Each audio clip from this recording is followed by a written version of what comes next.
Hello everyone. So once again welcome to SSC Telugu YouTube channel. So ఈ సెషన్లో మనం వచ్చేసరికి మన ఎకానమిక్స్ క్లాస్ 8లో అయితే ఉన్నాం. సో ఈ సెషన్లో మనం వచ్చేసరికి సప్లై అండ్ డిమాండ్ గురించి, supply curve and demand curve గురించి ఏంటంటే డిస్కస్ అనేది చేయబోతున్నాం. సో బేసికలీ ఏవైతే కర్వ్స్ అనేవి ఉన్నాయో ఆ కర్వ్స్ అంటే ఈ సప్లై కర్వ్ కానివ్వండి, డిమాండ్ కర్వ్ కానివ్వండి, దీని దగ్గరికి వెళ్ళడానికంటే ముందు ఆల్రెడీ ప్రీవియస్గా మనం ఏంటంటే ఒక కర్వ్ అనేది నేర్చుకున్నాం. ఏంటి ఆ కర్వ్? Philips curve. అవునా, గుర్తుందా? ఇన్ఫ్లేషన్, అన్ఎంప్లాయ్మెంట్ టైం పీరియడ్లో మనం వచ్చేసరికి ఫిలిప్స్ కర్వ్ అనేది నేర్చుకున్నాం.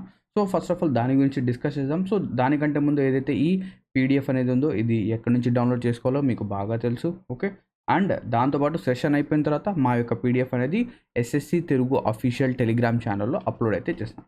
సో బేసికలీ ఏదైతే ఫిలిప్స్ కర్వ్ అనేది ఉందో, ఫిలిప్స్ కర్వ్, సో ఈ ఫిలిప్స్ కర్వ్ అనేది ఏంటి? ఇన్ఫ్లేషన్, అన్ఎంప్లాయ్మెంట్ మధ్య రిలేషన్ని చూపిస్తుంది.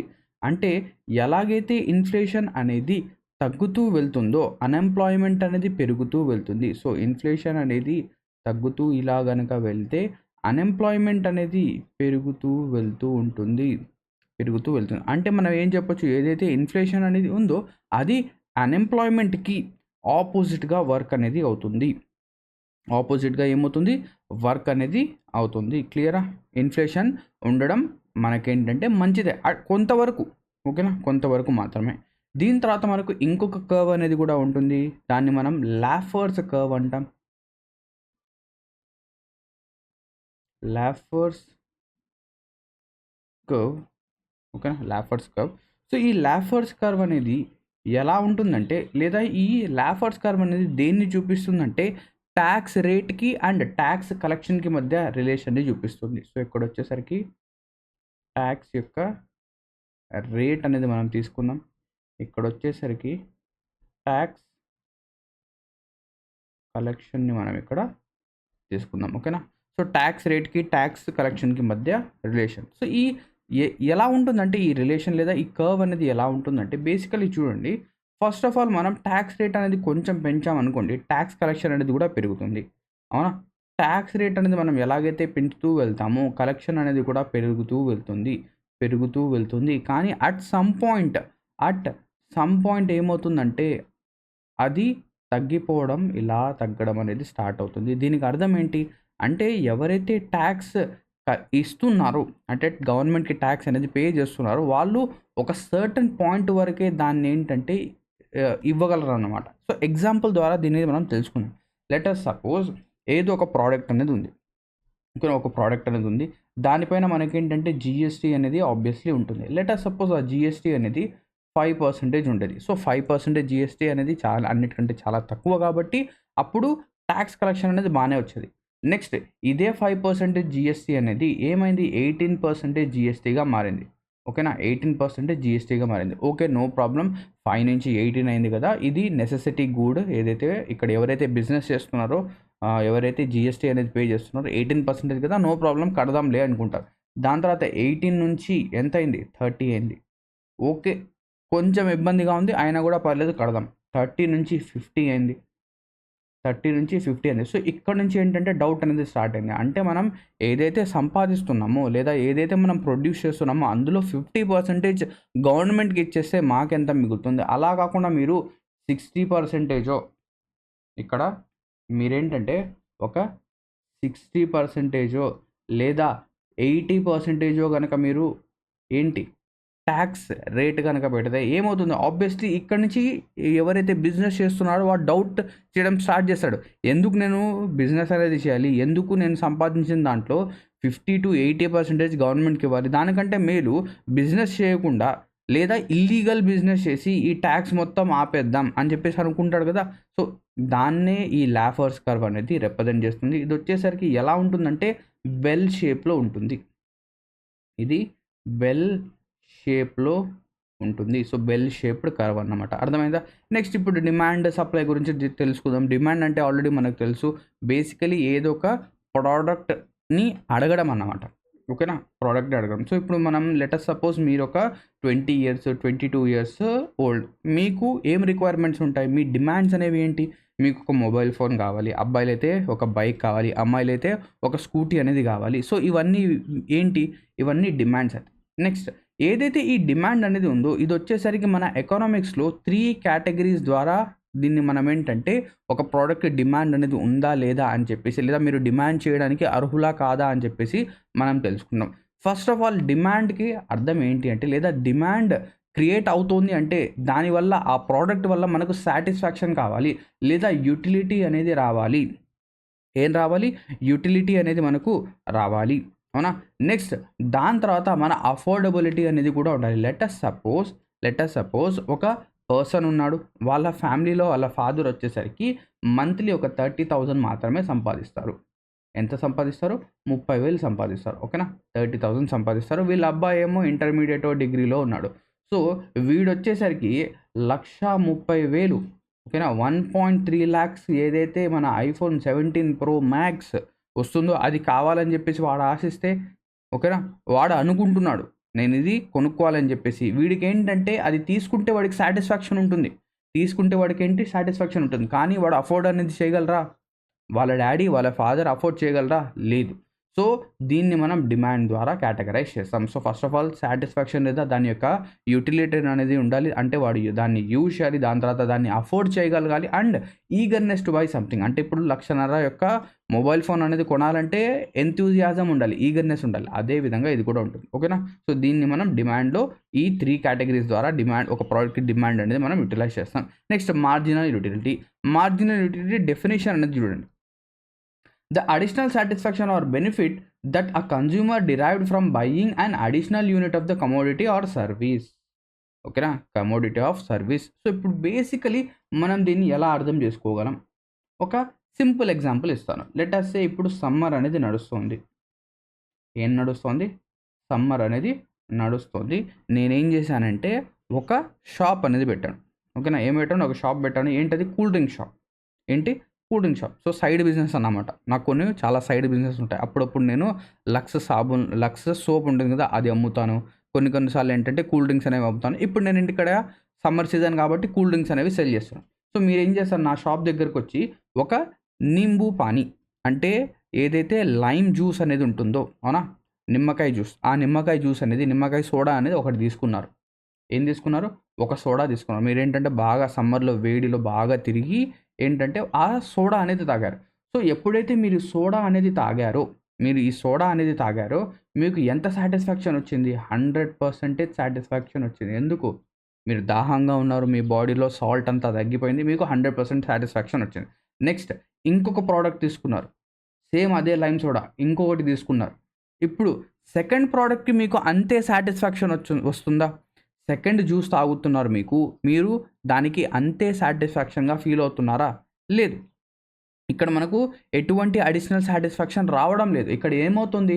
ఇప్పుడు ఇంతకుముందు 80% ఉండేది. ఇప్పుడు ఇంతకుముందు 100 ఉండేది. ఇప్పుడు 80 అయిపోతుంది. ఇంకో జ్యూస్ తీసుకున్నారు. ఇప్పుడు ఎంత అవుతుంది? 60 అవుతుంది. నేనేం చేశాను? "రేయ్! నువ్వు నా స్టూడెంటే కదా! నో ప్రాబ్లమ్ ఇంకోటి తీసుకొని తాగు" అని చెప్పేసి మీకు ఫ్రీగా ఇంకోటి ఇచ్చా. ఇప్పుడు 40 అయిపోయింది. అలా ఇంకోటి తాగారు. అట్ సమ్ పాయింట్ ఏమవుతుంది? మీ కడుపు మొత్తం ఫిల్ అయిపోతుంది. అంటే మీకు ఎటువంటి సాటిస్ఫాక్షన్ అనేది ఉండదు. ఏమైంది? ఎటువంటి సాటిస్ఫాక్షన్ అనేది ఉండదు. అంటే 0% అయిపోయింది. అలా కాకుండా దీన్ని తర్వాత నేను గనుక ఇంకోటి తీసుకొని తాగురా అని చెప్పేసి పుష్ చేస్తే మీకేమవుతుంది? మీ యొక్క సాటిస్ఫాక్షన్ అనేది నెగెటివ్ 20%లోకి వెళ్ళిపోతుంది. అంటే ఏదైతే ఈ అడిషనల్ సాటిస్ఫాక్షన్ ఏదైతే ఉందో ఓకేనా? The additional satisfaction or benefit that a consumer derived from buying an additional product of additional unit దాన్ని మనం marginal utility. In this case ఈ కేస్‌లో మనకు -20% అవుతుంది. ఇక్కడ కూడా -20% అలా అన్నమాట. అట్ సమ్ పాయింట్ ఏమైపోతుంది? మార్జినల్ యుటిలిటీ అనేది 0 అయిపోతుంది. ఎందుకు? దీని తర్వాత ఏది తీసుకున్నా కూడా వాడికి సాటిస్ఫాక్షన్ అనేది ఉండదు. అంతే కదా? క్లియర్? సో, దీన్ని మార్జినల్ యుటిలిటీ అంటారు. దీని తర్వాత demand curve. So, demand curve అనేది గనక మనం చూస్తే బేసికలీ ఈ డిమాండ్ కర్వ్ అనేది కన్స్యూమర్ సైడ్ నుంచి మనం చూస్తాము. కన్స్యూమర్ ఎలా ఒక ప్రోడక్ట్‌ని అఫోర్డ్ చేయగలడు. ఓకేనా? సో, దీనికి చాలా బేసిక్ ఎగ్జాంపుల్ ఒక టమాటో ప్రైస్ అనేది తీసుకుందాం. సో, సింపుల్‌గా ఆలోచిద్దాం. మనం మార్కెట్‌కెళ్ళాం. ఓకేనా. మీ మదర్ ఏం చెప్పిందంటే మార్కెట్కి వెళ్ళి టమోటోస్ తీసుకొని రా అని చెప్పింది, అవునా. సో మీరు అడిగారు ఎన్ని కేజీలు తీసుకొని రా అని చెప్పేసి, ఎన్ని కేజీలు తీసుకొని రావాలి మమ్మీ అని చెప్పేసి అడిగారు. సో మీ మమ్మీ ఏం చెప్తుంది, అక్కడికి వెళ్ళి నాకు టమోటా యొక్క ప్రైస్ అనేది ఎంత ఉంది అని చెప్పేసి చెప్పు, నేను అప్పుడు చెప్తాను. సో ఫస్ట్ రోజు వెళ్ళారు మీరు, అప్పుడు వచ్చేసరికి ఒక్కొక్క టమాటో ప్రైస్ వచ్చేసరికి ఒక కేజీ 20 రూపీస్ ఉంది. ఎంత ఉంది? కేజీ 20. సో ఇది మీ మదర్కి ఫోన్ చేసి ఇన్ఫామ్ చేశారు. ఏమని చెప్పారు, మీ మమ్మీ కేజీ వచ్చేసరికి 20 రూపీస్ ఉంది, ఎన్ని కేజీలు తీసుకొని రావాలి. ఓకే 20 రూపీసే కదా, ఒక 5 కేజీలు తీసుకొని రా, ఒక 5 కేజీలు తీసుకొని రా. నెక్స్ట్ రెండో రోజు వెళ్ళారు, కేజీ వచ్చేసరికి 50 రూపాయలంట. కేజీ ఎంతైంది ఇప్పుడు? ఇంతకుముందు కేజీ 20 రూపాయలే, ఇప్పుడు వచ్చేసరికి కేజీ 50 రూపాయలు. సో ఎప్పుడైతే మీ మదర్కి 50 రూపాయలు అని తెలిసిందో, 50 రూపాయలు కదా, కష్టంలే, ఓన్లీ మనకు అంత అవసరం లేదు, మనకు ఎంత అవసరం ఉంటే అంతే తీసుకుందాం, 2 కేజీలు తీసుకుందాం అని చెప్పేసి. నెక్స్ట్ మూడో రోజు వెళ్ళారు, అప్పుడు ఏంటంటే బాగా వర్షాలు పడడం వల్ల పంట అనేది నష్టమైపోయింది, ఏదైతే టొమాటోస్ ఉన్నాయో అవి రాట్ అయిపోయాయి. సో నెక్స్ట్ థర్డ్ డే వెళ్ళినప్పుడు, ఓకేనా, లేదా మూడోసారి మీరు మార్కెట్కి వెళ్ళినప్పుడు ఒక కేజీ వచ్చేసరికి 100 రూపాయలు ఉంది. ఎప్పుడైతే 100 రూపాయలు అని చెప్పారో మీ మదర్కి, ఏ ముద్దులే వెనక్కి వచ్చి ఏదో ఒకటి చేద్దాం, లేదంటే అసలు ఇంట్లో టమాటాలు ఏమీ లేకపోతే ఏం చెప్తుంది మీ మమ్మీ, ఒక కేజీ అన్నా తీసుకుందా, అంతే కదా.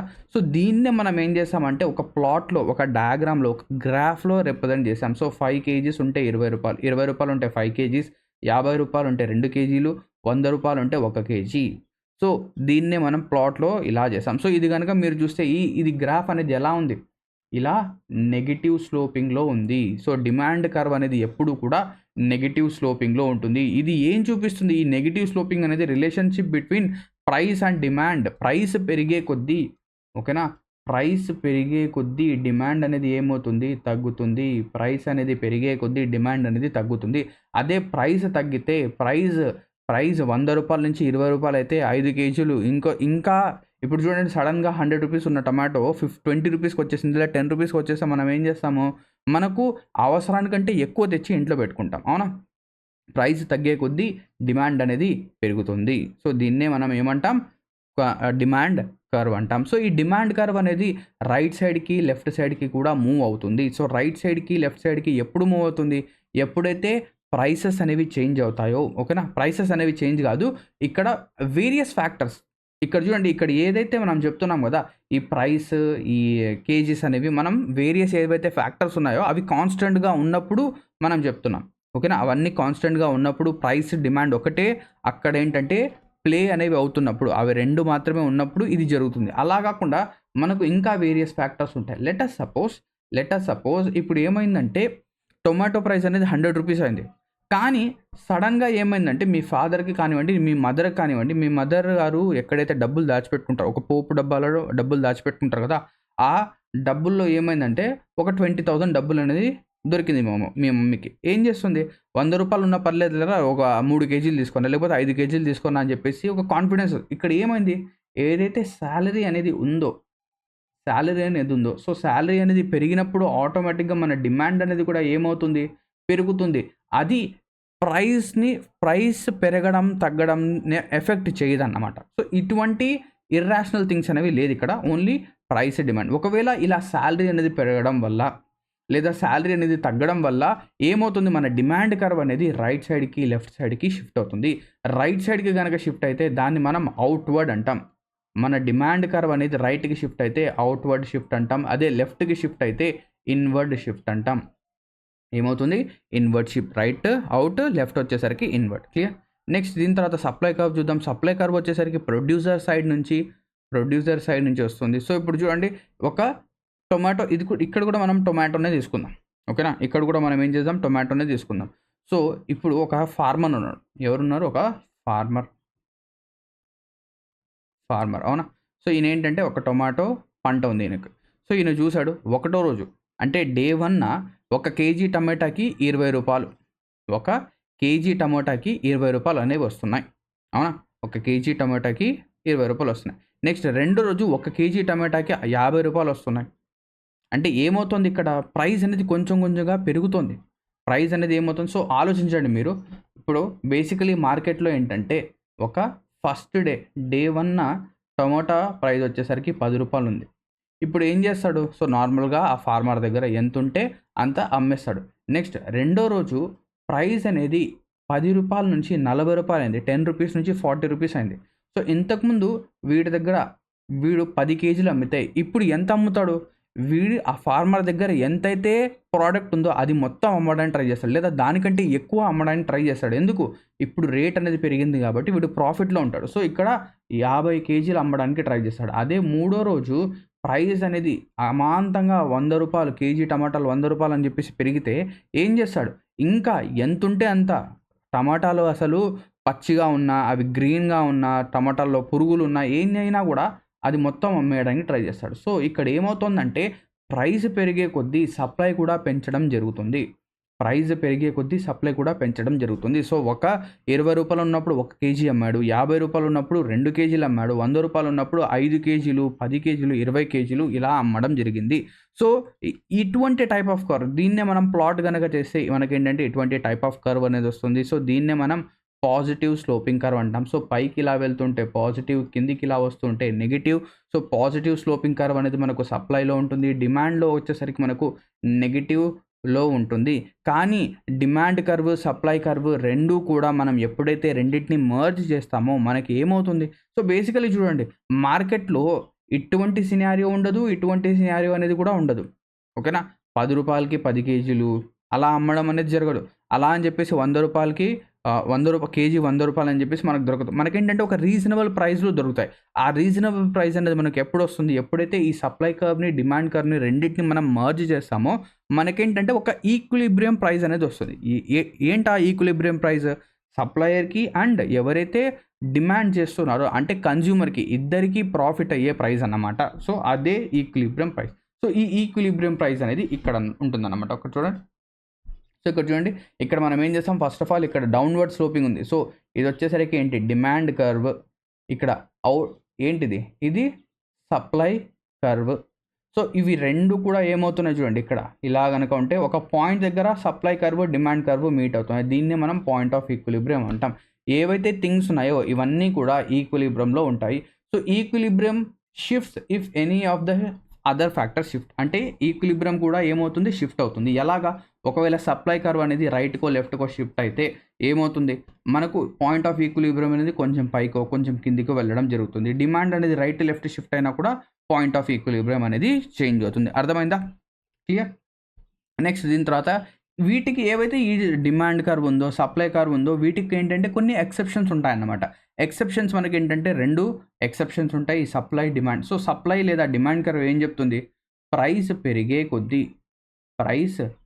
కొద్దీ డిమాండ్ అనేది తగ్గాలి. కానీ కొన్ని ప్రొడక్ట్స్ ఉంటాయి. ఆ ప్రొడక్ట్స్ ఏంటంటే ప్రైస్ పెరిగే కొద్దీ డిమాండ్ అనేది కూడా పెరుగుతూ ఉంటుంది. ఎక్సెప్షన్ అన్నమాట.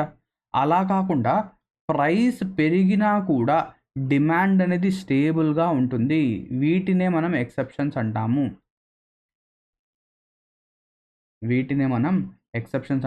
What are these exceptions? ఏంటా ఈ ఎక్సెప్షన్స్ అంటే బేసికలీ ఎవరైతే లగ్జరీ గూడ్స్ అనేవి యూజ్ చేస్తారో వాళ్ళేంటంటే ప్రైస్ పెరిగినా కూడా ఎక్కువగా డిమాండ్ చేస్తారు. సో, వాటినే మనం వెబ్లెన్ గూడ్స్ అంటాం.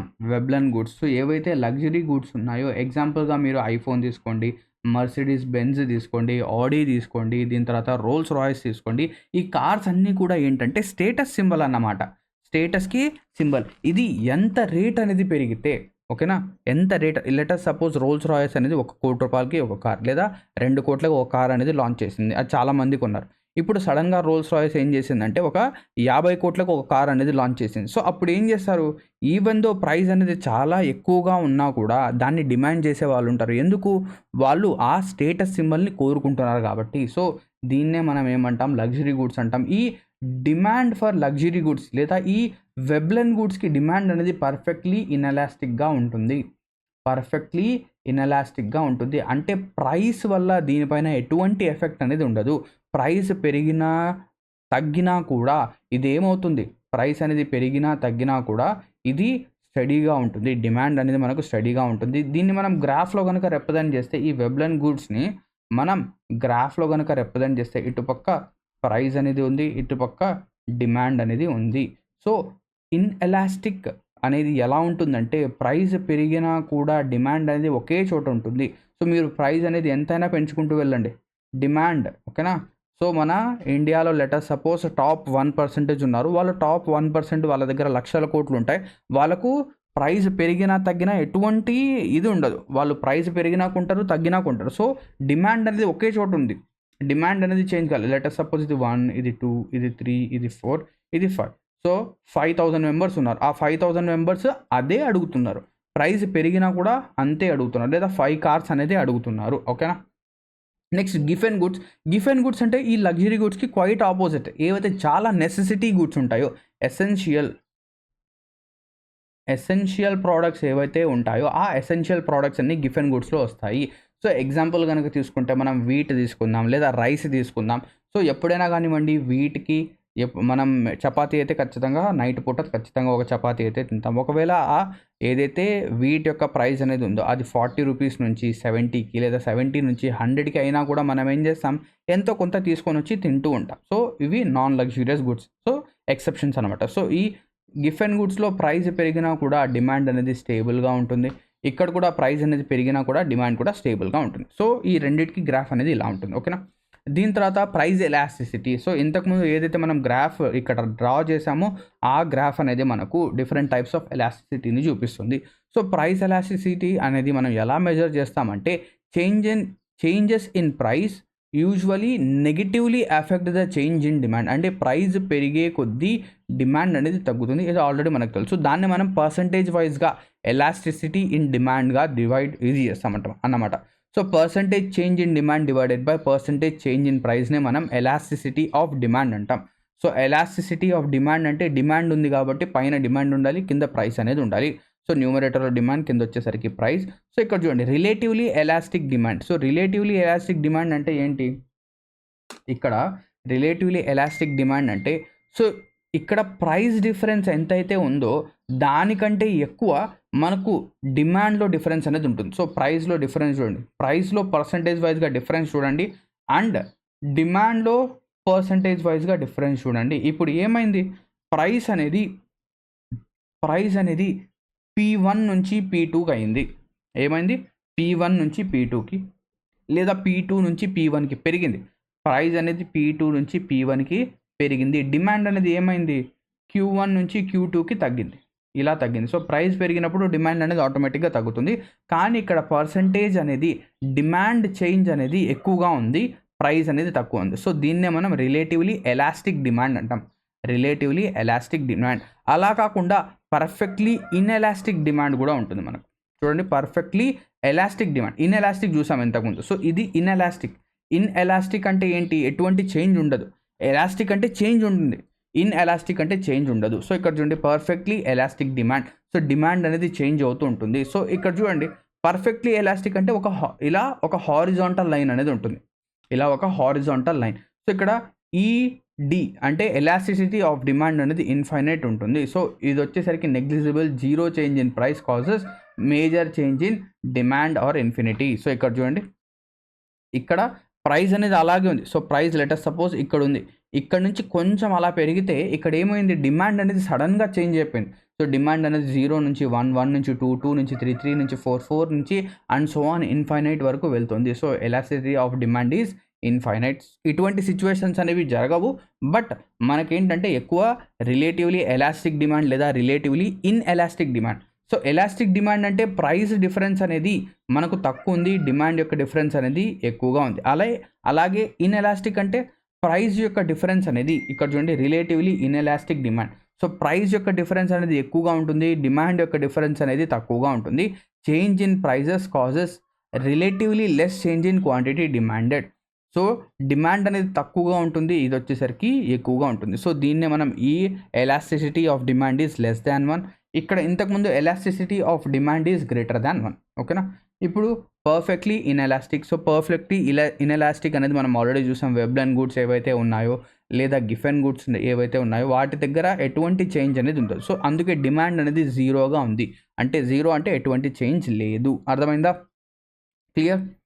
దీని తర్వాత ఇన్కమ్ ఎలాస్టిసిటీ అంటే బేసికలీ ఇన్కమ్ పెరిగే కొద్దీ డిమాండ్ కూడా పెరుగుతుంది, ఇన్కమ్ తగ్గే కొద్దీ డిమాండ్ కూడా తగ్గుతుంది. ఇది ఎటువంటి స్లోప్ అనేది ఉంటుంది, పాజిటివ్ స్లోప్ ఉంటుంది. పాజిటివ్ స్లోప్ అంటే చూడండి, దీన్ని మనం డయాగ్రామ్లో వేస్తే ఎగ్జాక్ట్లీ ఇలా ఉంటుంది అన్నమాట. ఇలాగా 45 degrees యాంగిల్ ఇలాగా ఇన్కమ్ పెరిగే కొద్దీ డిమాండ్ పెరుగుతుంది, ఇన్కమ్ తగ్గే కొద్దీ డిమాండ్ కూడా తగ్గుతుంది. So relationship between change in income and demand of certain goods. Next cross price elasticity అంటే ఏంటి? క్రాస్ ప్రైస్ ఎలాస్టిసిటీ అంటే ఇప్పుడు మనకు గూడ్స్ అనేవి ఏవైతే ప్రోడక్ట్స్ ఉన్నాయో ఆ ప్రోడక్ట్స్ అనేవి 2 టైప్స్గా ఉంటాయన్నమాట. 2 టైప్స్ ఆఫ్ ప్రోడక్ట్స్. ఒకటి వచ్చేసరికి supplementary products and complementary products. Supplementary products లేదా దీన్ని మనం ఆల్టర్నేటివ్ కూడా చెప్పొచ్చు, and complementary products. So supplementary అనొద్దు, మనం ఏం చేద్దామంటే ఆల్టర్నేట్ అందాం, అప్పుడు బాగా అర్థమవుతుంది. ఆల్టర్నేట్. సో ఆల్టర్నేట్ ప్రోడక్ట్స్ అంటే ఏంటి? ఎగ్జాంపుల్గా మనం తీసుకుందాం టీ, ఇంకోటి వచ్చేసరికి కాఫీ. లెట్ అస్ సపోజ్ కాఫీలో ఎటువంటి చేంజెస్ లేదు, సో కాఫీ ప్రొడక్షన్ అనేది అలాగే ఉంది. లేదా టీలో ఎటువంటి చేంజెస్ లేదు, సో టీ తీసుకుందాం. టీ ప్రొడక్షన్ కానివ్వండి, టీ యొక్క డిమాండ్ కానివ్వండి, టీ యొక్క సప్లై కానివ్వండి, ఇక్కడ ఎటువంటి చేంజెస్ లేదు. కానీ కాఫీలో ఏమైందంటే మన గవర్నమెంట్ ఏం చేసిందంటే ఇక నుంచి ఎవరు కూడా కాఫీ అనేది తాగకూడదు, ఇటువంటి ఒక అబ్సర్డ్ రూల్ అనేది తీసుకొని వచ్చింది. లేదా కాఫీ ప్రొడక్షన్ పైన మేమేంటంటే కొన్ని రిస్ట్రిక్షన్స్ అనేవి వేస్తున్నాం. అంటే ఇక్కడ నుంచి కాఫీ ప్రొడ్యూస్ చేయాలంటే గవర్నమెంట్ యొక్క పర్మిట్ కావాలి. సో అప్పుడు ఏమైంది, ఏదైతే కాఫీ యొక్క సప్లై అనేది డ్రాస్టికలీ తగ్గిపోయింది. ఇప్పుడు కాఫీ తాగే వాళ్ళు కూడా ఏం చేస్తారు, ఇప్పుడు డైలీ కాఫీ తాగే వాళ్ళు ఏదో ఒక ఆల్టర్నేటివ్ తాగాలి. సో వాళ్ళు ఏం చేస్తారు, డైరెక్ట్గా టీ పైన పడతారు. ఇక్కడ ఈవెన్ దో టీ యొక్క ప్రైస్ కానివ్వండి, టీ యొక్క సప్లై కానివ్వండి, ఇది ఏది చేంజ్ కాకపోయినా కూడా టీ యొక్క డిమాండ్ అనేది పెరిగిపోయింది. ఎందుకు పెరిగిపోయింది? ఆల్టర్నేటివ్ గూడ్లో మనకేమైంది, సప్లై అనేది తగ్గిపోయింది, లేదా ఆల్టర్నేటివ్ గూడ్ యొక్క డిమాండ్ అనేది ఎక్కువైపోయింది, లేదా ప్రైస్ అనేది ఎక్కువైపోయింది. అప్పుడు ఏమవుతుంది, దీనికి ఆల్టర్నేట్గా ఇది తీసుకుంటాం. నెక్స్ట్ కాంప్లిమెంటరీ గూడ్స్ ఉంటాయి. కాంప్లిమెంటరీ గూడ్స్ అంటే ఏంటి? సో మన ఎగ్జాంపుల్ బ్రెడ్ బటర్ తీసుకుందాం. బ్రెడ్ బటర్ లేదా bread jam. So basically bread jam ఇవి 2 కూడా ఏంటి, ఒకదాంతో ఒకటి మిక్స్ చేసుకొని మనం తింటాం. అంటే అర్లీ మార్నింగ్ మనం ఏం చేస్తాం, బ్రెడ్ తీసుకొని దానిపైన ఒక కొంచెం బటర్ లేదా కొంచెం జామ్ అది వేసుకొని, బటర్ వేసుకుంటే కొంచెం వేడి చేసుకొని మనం తింటాం, అవునా? సో ఇప్పుడు సడన్గా ఏమైందంటే ఏదైతే బ్రెడ్ యొక్క ప్రొడక్షన్ అనేది ఉందో ఆ బ్రెడ్ ప్రొడ్యూస్ చేసే ఇండస్ట్రీస్ ఏవైతే ఉన్నాయో, అంటే బేకరీస్ ఉన్నాయో, వాటికి ఏంటంటే సడన్గా 50% GST అని చెప్పేసి చెప్పారు. సో సడన్గా బ్రెడ్ యొక్క ప్రైసెస్ అనేవి సడన్గా పెరిగిపోయాయి. సడన్గా అంటే ఇప్పుడు 30 రూపాయలకి దొరికే బ్రెడ్ ప్యాకెట్ ఇప్పుడు ఏమైపోయింది, ఇప్పుడు ప్రైస్ అనేది చాలా ఎక్కువైపోయింది, అంటే 50 రూపాయలు అయింది. సో దీనివల్ల ఏమైంది, ప్రైస్ అనేది పెరగడం వల్ల బ్రెడ్ యొక్క డిమాండ్ అనేది తగ్గిపోయింది. సో ఎప్పుడైతే బ్రెడ్ యొక్క డిమాండ్ అనేది తగ్గిపోయిందో బ్రెడ్తో పాటు బటర్ అనేది కూడా వాళ్ళు ఏం చేస్తారు, తింటారు, అవునా? బ్రెడ్తో పాటు బటర్ అనేది కూడా తింటారు. ఈవెన్ దో బటర్ యొక్క ప్రైసెస్లో ఎటువంటి చేంజ్ కాకపోయినా, బటర్ యొక్క సప్లైలో ఎటువంటి చేంజ్ రాకపోయినా ఏమైంది, బ్రెడ్ యొక్క ప్రైస్ పెరగడం వల్ల బ్రెడ్ యొక్క డిమాండ్ తగ్గింది. సో బ్రెడ్తో పాటు బటర్ కూడా తింటారు కాబట్టి బటర్ యొక్క డిమాండ్ అనేది కూడా తగ్గింది. సో దీన్నే క్రాస్ ప్రైస్ ఎలాస్టిసిటీ అంటారు. అర్థమైందా? సో ఆల్టర్నేటివ్ గూడ్స్లో మనకి ఇలా వర్క్ అవుతుంది, కాంప్లిమెంటరీ గూడ్స్లో ఇలా వర్క్ అవుతుంది. చాలా సింపుల్ అన్నమాట. అర్థమైందా? Next, people hold money for 3 purposes. So జనాలు వాళ్ళ దగ్గర డబ్బులు అనేవి 3 పర్పస్ కోసం ఉంచుకుంటారు. ఒకటి ట్రాన్సాక్షన్ అంటే ఏంటి, డైలీ ఖర్చుల కోసం. సో అబ్బాయిలు అయితే ఒక టీ కొట్టు దగ్గరికి వెళ్ళి టీతో పాటు ఇంకోటి తీసుకొని 36 రూపాయలు 38 రూపాయలు ఇస్తారు. సో బాగా తెలుసు వాళ్ళకి. అండ్ దాంతోపాటు ఎవరైతే అమ్మాయిలు ఉన్నారో, ఏదైతే కాలేజ్ నుంచి బయటకు వస్తుంటారో అక్కడ ఒక బేకరీ కనిపిస్తుంది, బేకరీ దగ్గరికి వెళ్ళి ఒక 50 రూపాయలు 100 రూపాయలు అక్కడ ఖర్చు పెడతారు, అవునా? సో ఇవి డైలీ ట్రాన్సాక్షన్ మోటివ్ అన్నమాట. సో డైలీ ట్రాన్సాక్షన్ కోసం క్రెడిట్ కార్డ్ బిల్స్ కానివ్వండి, ఎలక్ట్రిసిటీ బిల్ కానివ్వండి, బైక్లో పెట్రోల్ పట్టించడం, ఇవన్నీ ట్రాన్సాక్షన్ మోటివ్ కోసం డబ్బులు పెట్టుకుంటారు. నెక్స్ట్, ప్రికాషనరీ మెజర్ అంటే ఫ్యూచర్ పర్పస్ కోసం. ఇప్పుడు ఒక పర్సన్కి ఏంటంటే నెక్స్ట్ ఇయర్ ఫీజు కట్టాలి. సో నెక్స్ట్ ఇయర్ ఫీజు కట్టాలంటే మీ ఫాదర్ ఏం చేస్తారు, ఒక 4 months 5 months ముందు నుంచే ఆ డబ్బులు అనేవి కూడబెట్టుకొని మీ ఫీజుకి డబ్బులు అనేవి కడతారు, ఓకేనా? సో అలా అన్నమాట. నెక్స్ట్, ఒక అమ్మాయి యొక్క పెళ్ళి అనేది వస్తుంది, ఒక అబ్బాయి పెళ్ళి వస్తుంది. సో అందులో డబ్బులు ఖర్చు అవుతాయి. సో అందుకే ఒక 1 year లేదా 2 years ముందు ఏం చేస్తారు, డబ్బులు అనేవి కూడబెడతారు. నెక్స్ట్, స్పెక్యులేటివ్ మోటివ్ అంటే ఏంటంటే మనం ఆల్రెడీ డిస్కస్ చేసాం ఇది. సో ఏదైతే ఒక ఎలక్షన్ అనేది లిక్విడిటీ ట్రాప్లో డిస్కస్ చేసాం. సో ఇప్పుడు ఎలక్షన్స్ అనేవి జరుగుతున్నాయి. ఎలక్షన్స్ అనేవి జరిగితే నెక్స్ట్ వచ్చేసరికి వేరే గవర్నమెంట్ వస్తుంది. వేరే గవర్నమెంట్ వస్తే ఇంట్రెస్ట్ రేట్లు పెరుగుతాయి. ఇంట్రెస్ట్ రేట్ పెరిగితే అప్పుడు మనం వడ్డీకి ఇద్దాం, లేదా అప్పుడు మనం బ్యాంక్లో డబ్బులు జమ చేద్దాం. ఇప్పుడు వేస్తే మనకు డబ్బులు రాదు. అంటే ఇది స్పెక్యులేటివ్ మోటివ్ ద్వారా. సో దీన్ని ఎవరు చెప్పారు? మన జేఎం కీన్స్ గారు, ఎవరైతే ఇంగ్లాండ్ నుంచి బిలాంగ్ చేస్తారో ఆయన ఫాదర్ ఆఫ్ ఎకనామిక్స్గా కూడా మనం అంటాం, అండ్ ఫాదర్ ఆఫ్ మోడర్న్ ఎకనామిక్స్గా మనం ఆడమ్ స్మిత్ని అంటాము. అర్థమైందా? క్లియర్? దీని తర్వాత ఇప్పుడు టైప్స్ ఆఫ్ మార్కెట్స్ అనేవి డిఫరెంట్ టైప్స్గా ఉంటాయి. అందులో first of all monopoly. Mono అంటే ఒకటి. సో ఇందులో ఒకడే ఒక సెల్లర్ ఉంటాడు. అంటే ఆ పర్టికులర్ ఏదైతే మొత్తం ఆ ప్రోడక్ట్ ఉందో లేదా ఆ సర్వీస్ ఏదైతే ఉందో అది ఒకడే ఒక పర్సన్ లేదా ఒకటే ఒక ఇన్స్టిట్యూట్ అనేది ప్రొవైడ్ చేస్తుంది.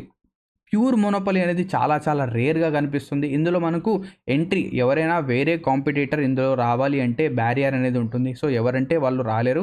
ఎగ్జాంపుల్గా మనం తీసుకుంటే ఇండియన్ రైల్వేస్ అనేది పూర్తిగా మోనోపొలీనా అంటే కాదు. మనకు ఆల్రెడీ తెలిసిందే. ఇక్కడ ఏమైందంటే వేరే ప్రైవేట్ ప్లేయర్స్ ఇండియన్ రైల్వేస్ ఏం చేసిందంటే కొన్ని ట్రైన్స్ కానివ్వండి, కొన్ని స్టేషన్స్ కానివ్వండి, అవి ప్రైవేట్ చేయడం జరిగింది. సో అలా మనం తీసుకోవచ్చు. బట్ ఎగ్జాంపుల్ పరంగా ఇంకా మీకు బెస్ట్ ఎగ్జాంపుల్ కావాలంటే మన ఇండియన్ ఆర్మీ మొత్తం కంట్రోల్ వచ్చేసరికి మన ఇండియన్ గవర్నమెంట్తోనే ఉంటుంది. ప్రైవేట్ వాళ్ళ చేతిలో ఏముండదు. ఓకేనా? క్లియర్? నెక్స్ట్ దీని తర్వాత ఒలిగోపోలీ ఏంటంటే కొంతమంది ఫ్యూ. ఒలిగో అంటే ఫ్యూ. సో ఫ్యూ సెల్లర్స్ ఉంటారు, కొంతమంది సెల్లర్స్ ఉంటారు, కానీ కొనుక్కునే వాళ్ళు. సో ఎప్పుడైనా కానివ్వండి బయర్స్ చాలామంది ఉంటారు. ఎప్పుడు కూడా చాలామంది ఉంటారు. ఇందులో ఫ్యూ ఏదైతే ఒలిగోపోలీ ఉందో ఇందులో ఎంట్రీ అవ్వడం అనేది కొంచెం కష్టం. ఎందుకంటే చాలా తక్కువ మంది ఉంటారు. ఎగ్జాంపుల్ కనుక మనం తీసుకుంటే టెలికాం సెక్టర్లో కనుక చూస్తే అంటే జియో రావడానికంటే ముందు మనకు దగ్గర చాలా ఆప్షన్స్ ఉండేవి. ఎలాగా డోకోమో కానివ్వండి, యూనినార్ కానివ్వండి, ఎయిర్సెల్ కానివ్వండి, ఇంకా ఐడియా కానివ్వండి, వోడాఫోన్ కానివ్వండి, దీని తర్వాత ఎయిర్టెల్ కానివ్వండి, ఇవన్నీ ఉండేవి. కానీ ఎప్పుడైతే జియో ఎంట్రీ వచ్చిందో ఒక్కొక్కటి ఏదైతే సర్వీసెస్ అనేవి ప్రొవైడ్ చేస్తా అవన్నీ ఎగిరిపోయాయి, అవన్నీ లాసెస్లో వెళ్ళిపోయాయి. ఇప్పుడు మేజర్గా ఎవరెవరు ఉన్నారు? జియో, ఎయిర్టెల్, దాని తర్వాత ఎవరైనా అంత అఫోర్డ్ చేయలేకపోతే బిఎస్ఎన్ఎల్, అంతే కదా. సో ఇక్కడ ఫ్యూ ప్లేయర్స్ ఉన్నారు. అండ్ దాంతోపాటు ల్యాప్టాప్ మార్కెట్ మనం తీసుకుందాం. ల్యాప్టాప్లు కనుక చూస్తుంటే మనకు ఎక్కువగా ఏం పేర్లు వినిపిస్తాయి? ఏసర్ కానివ్వండి, లెనోవో కానివ్వండి, దీని తర్వాత హెచ్పి కానివ్వండి, డెల్ కానివ్వండి, దీని తర్వాత అప్పుడప్పుడు మన చైనీస్ బ్రాండ్స్ ఏవైతే అన్నీ కూడా మ్యాక్సిమం చైనీస్ బ్రాండ్సే. సో షియోమి కానివ్వండి, ఇన్ఫినిక్స్ కానివ్వండి, ఈ ల్యాప్టాప్స్ కనిపిస్తాయి. ఇందులో కూడా ఫ్యూ ప్లేయర్స్ మాత్రమే ఉంటారు. సో ఫ్యూ సెల్లర్స్ ఉంటారు. సో ఇది ఒలిగోపోలీ. సో మోనోపోలీలో ఒకరే ఉంటారు, ఒలిగోపోలీలో కొంతమంది ఉంటారు, కానీ బై చేసేవాళ్ళు చాలామంది ఉంటారు. So many buyers. దాని తర్వాత మోనోపోలిస్టిక్ కాంపిటీషన్లో ఏంటి? సెల్లర్స్ ఎక్కువ మంది ఉంటారు. సో కాంపిటీషన్ అనే వర్డ్ కనిపిస్తే సెల్లర్స్ ఎక్కువ మంది ఉంటారు. కానీ ఈ మోనోపోలిస్టిక్ కాంపిటీషన్ అనేది ఏంటంటే ఇక్కడ అందరూ కూడా సిమిలర్ ప్రోడక్ట్స్ అనేవి అమ్ముతూ ఉంటారు. సిమిలర్ అంటున్నాను, సేమ్ కాదు. సిమిలర్ అంటే ఏదైతే ఎగ్జాంపుల్ తీసుకుందాం, ఒక టూత్ పేస్ట్ ఉంది. సో టూత్ పేస్ట్ కనుక మీరు తీసుకుంటే కోల్గేట్ యొక్క టూత్ పేస్ట్ అనేది తెల్లగా వస్తుంది, అవునా? కోల్గేట్ యొక్క టూత్ పేస్ట్లో ఉప్పు వస్తుంది. సో కోల్గేట్ వాడు ఉప్పు వేస్తున్నారు అని చెప్పేసి క్లోజప్ వాడు కూడా ఉప్పు వేస్తాడు. క్లోజప్ యొక్క టూత్పేస్ట్ కనుక మనం ఆలోచిస్తే క్లోజప్ యొక్క టూత్పేస్ట్ అనేది రెడ్ కలర్లో వస్తుంది. ఇవన్నీ కూడా టూత్పేస్టే. ఇవన్నీ కూడా మనం ఏం చేస్తాం? మన పళ్ళు ఉతుకోవడానికి, మన పళ్ళు తోమడానికి యూజ్ చేస్తాం, అవునా? కానీ ఇవన్నీ కూడా ఏమవుతున్నాయి? సిమిలర్గా ఉన్నాయి, కొంచెం డిఫరెన్సెస్ అన్నమాట. So monopolistic competition. Next perfect competition అంటే సెల్లర్స్ ఎక్కువ మంది ఉంటారు, బయర్స్ ఎక్కువ మంది ఉంటారు, అండ్ వీళ్ళందరూ కూడా హోమోజీనస్ ప్రోడక్ట్స్ అనేవి అమ్ముతూ ఉంటారు. హోమోజీనియస్ అంటే సేమ్ ప్రోడక్ట్స్ అంటే మీరు ఎప్పుడైనా మీ మదర్తో కలిసి మార్కెట్కి వెళ్ళారా? వెజిటబుల్ మార్కెట్స్కి. సో వెజిటబుల్ మార్కెట్ కనుక వెళ్తే అక్కడ మీకు చాలామంది బుట్టలు పెట్టుకొని టమాటాలు, కొత్తిమీర, కరివేపాకు, దీని తర్వాత మెంతాకు కానివ్వండి, పచ్చిమిర్చి కానివ్వండి, ఇవన్నీ పెట్టుకొని అమ్ముతూ ఉంటారు. సో ఇప్పుడు ఇక్కడ వీడి దగ్గర టమాటాలు ఉన్నాయి, వీడి దగ్గర టమాటాలు ఉన్నాయి. సో వీడు 20 రూపాయలు పెట్టాడు, వీడు 22 పెట్టాడు, వీడు 23 పెట్టాడు. సో మనం ఎవరి దగ్గరికి వెళ్తాం? ఎవరైతే 20 పెట్టాడో వాడి దగ్గరికి వెళ్తాం. ఎందుకు? ముగ్గురు దగ్గర ఒకే రకమైన టమాటాలు ఉన్నాయి, ఒకే కలర్ ఉన్నాయి, ఒకే సైజు, షేప్ ఉన్నాయి. సో హోమోజీనియస్ ప్రోడక్ట్స్ అనమాట. సో ఈ హోమోజీనియస్ ప్రోడక్ట్స్ అనేవి ఎప్పుడైతే వీళ్ళు పెడతారో వీళ్ళందరూ కూడా ఒకటే ఒక ప్రైస్ పైన ఫిక్స్ అవ్వాలి. ఒకటే ఒక ప్రైస్ పైన ఫిక్స్ అవ్వాలి. ముగ్గురు కూడా 20 అమౌంట్‌కి అమ్మాలి. అలా కాకుండా ఎవరైనా ఒక్కడు గనక 21లో లేదా 22నో పెట్టాడు వీడి దగ్గరికి ఎవరు వెళ్ళడు. సో, ఇక్కడ మెనీ ప్లేయర్స్ ఉంటారు. మెనీ బయర్స్ ఉంటారు. సో, ఇక్కడ ఫ్రీ ఎంట్రీ అండ్ ఎగ్జిట్ అనేది ఉంటుంది. ఈ ఎగ్జాంపుల్ గనక మనం తీసుకుంటే అగ్రికల్చర్ ప్రొడక్ట్స్, డైరీ ప్రొడక్ట్స్ ఇవన్నీ ఉంటాయి. సో, పాలు ఒక లీటర్ అనేది మనం ఎంత పెట్టి కొంటాము? లీటర్ అనేది 70 రూపీసో కొన్ని చోట్ల చాలా అబండెంట్‌గా ఉంటే ఒక 60 రూపీసో, 50 రూపీస్‌కో కూడా వస్తుంది. అవునా?